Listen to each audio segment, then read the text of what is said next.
If you're looking for something to wow your guests this weekend, we have a delicious recipe for you. We have Colombe Jacobsen. She's from Recipe.com, and she is going to show us how to make Moroccan eggs, which sound very delicious, but also very exotic. Is this easy? It's easy, but it's exotic. It's a nice way to dress up your eggs. So, okay. You know, something a little bit different from the everyday ordinary. Okay, is this good for an appetizer, or is this more of a main course? It's good for breakfast. It's also good for lunch or dinner. Okay, yeah. love that. So let me show you. For this recipe, we're going to need eggs, ground cumin, canned chopped tomatoes, cayenne pepper, some salt, some garlic, some scallions, some cilantro, fresh cilantro, and some olive oil. Oh, that's it. Yeah. Not too many ingredients. And you know, if you want to leave out the cayenne pepper, you can if you don't particularly like spicy food. I love spicy, so let's get cooking. And we'll start to heat up our olive oil, just a little olive oil to coat the bottom of the pan. And I've chopped some scallions. So once the pan heats up, we can go ahead and toss in the scallions.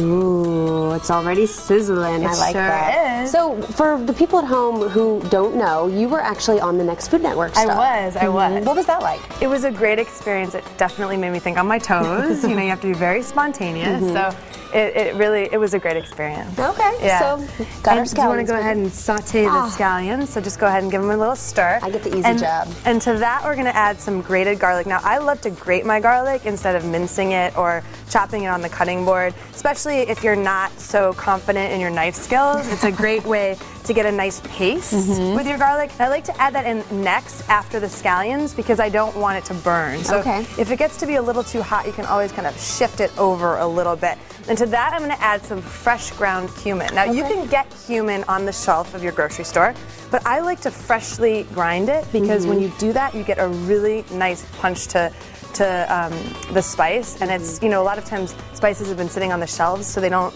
really have the same fragrance as if you grind them yourself. And then we'll put a little pepper, and we have the garlic in there, and now to that I'm going to add a little cayenne pepper. So you're basically creating a spice mixture, and then we're going to add the chopped tomatoes. Now these are San Marzano chopped tomatoes. They have a nice flavor, Italian tomatoes. So you don't go ahead and add that. You can just buy the canned. That makes it easy. Yeah, and it's great because they still have really good flavor because they're canned at the height of the season. So you know, it's not like buying tomatoes in December when they have no flavor. You know, so it's great.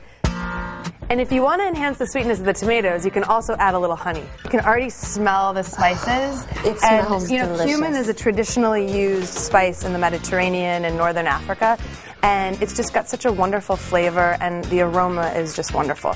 So then we're going to go ahead and bring that to a little simmer so it heats up, and it'll reduce a little bit, get all the flavors in it, and then we're going to go ahead and crack the eggs right into the skillet. Now this is great because it's a one-pot dish, Oh, really, I love that. and you can serve it in a rustic way where you just put it on the table and everybody can kind of